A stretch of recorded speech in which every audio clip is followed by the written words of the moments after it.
Përgatitjen e zgjedhjeve deri tani, shkëmbyer mendime në lidhje me momentin e këtyre përgatitjeve.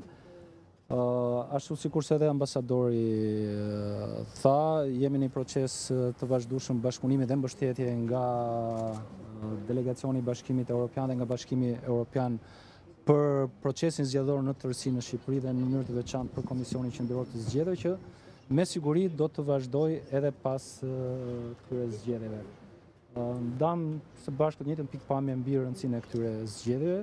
Shqipëria është një moment të rëndësishëm të procesit të integrimit evropian dhe ndaj është e nevojshme që secili prej nesh institucione publike përgjegjëse për mbarvajtjen e procesit zgjedhor, po dhe partitë politike, duhet të reflektojnë përgjegjësitë e tyre për të patur zgjedhje me integritet. Dhe për komisë përgjithshme.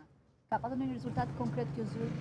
Po, në javën që po mbyllet ne kemi patur në thuajse në mënyrë periodike gjatë ditëve të kësaj jave komunikime konkrete me SPAK për problematika të ndryshme të procesit zgjedhor, për denoncime të bëra në këtë strukturë, po dhe për informacionet të cilat kanë ardhur në Komisionin Qendror të Zgjedhjeve.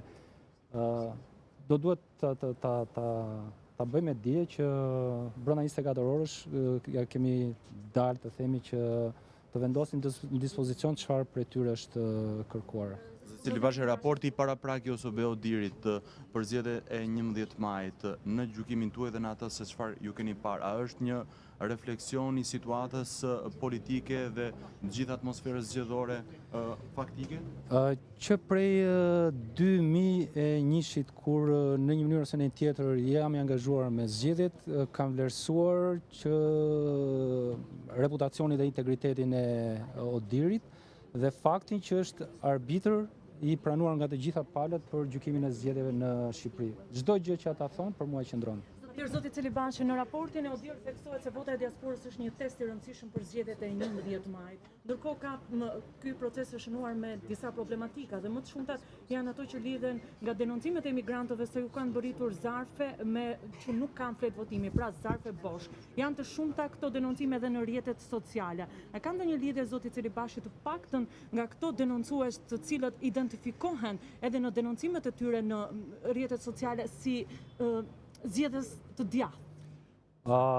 Nuk e di se si janë të djathta të majta të qendrës së zgjedhësit që ankohen për jo vetëm për procesin e votimit nga jashtë, por në përgjithësi për procesin zgjedhor. Nëse dikush ka shqetësime në lidhje me procesin e votimit nga jashtë, ka vetëm një mënyrë për të adresuar shqetësimin e vet, ta depozitojë këtë shqetësim në Komisionin Qendror të Zgjedhjeve nëpërmjet llogarisë që gjithë secili prej tyre ka në perë.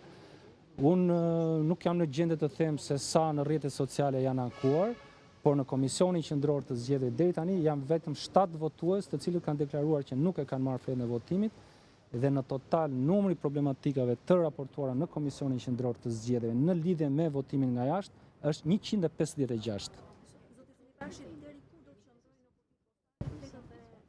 Zarfet e fletët e votimit përpara se të kthehen në Shqipëri.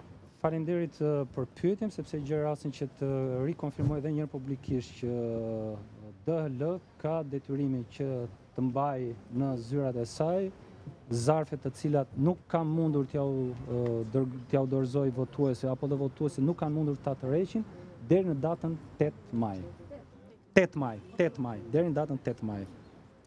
Shumë faleminderit, ditë mbar.